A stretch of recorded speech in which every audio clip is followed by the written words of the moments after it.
Hello friends, आज हम discussion करने वाले हैं position vector and displacement vector की। पोजीशन वेक्टर में हम किसी ऑब्जेक्ट की पोजीशन स्पेसिफाई करते हैं with respect to a fixed reference point.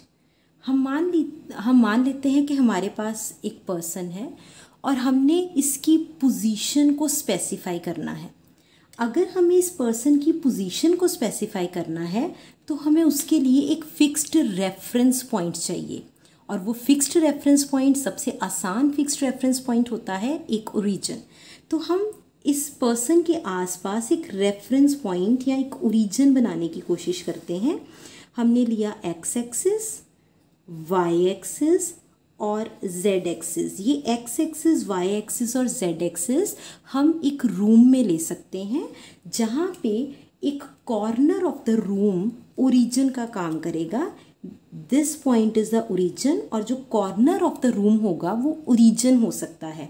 हम अज्यूम कर सकते हैं कि ये एक्स एक्सिस वाली साइड हो, ये वाई एक्सिस वाली साइड हो, और ये जो जेड एक्सिस है वो कुछ इस तरह से ऊपर की तरफ पॉइंट कर रही होगी।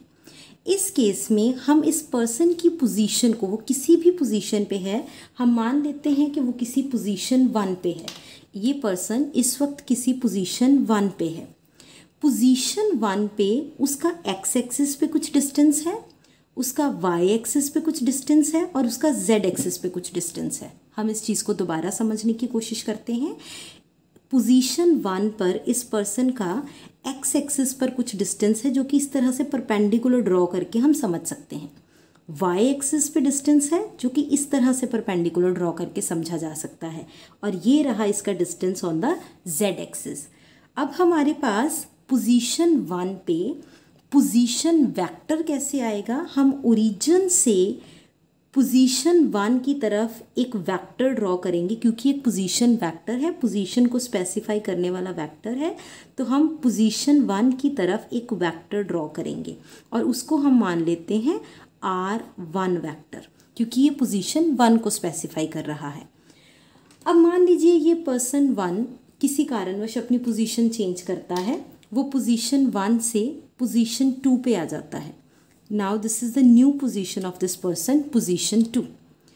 अब पोजीशन वेक्टर अगर मुझे पोजीशन 2 का बनाना है तो सेम फिक्स्ड रेफरेंस पॉइंट या ओरिजिन से हम एक वेक्टर ड्रॉ करेंगे पोजीशन 2 की तरफ, और वो बन गया R2 वेक्टर। R2 वेक्टर क्यों? क्योंकि ये पोजीशन 2 का पोजीशन वेक्टर है, इसलिए इसका नाम है R2 वेक्टर। अब आप देख पा रहे हैं कि पर्सन ने पोजीशन 1 से पोजीशन 2 में कुछ डिस्प्लेसमेंट किया है।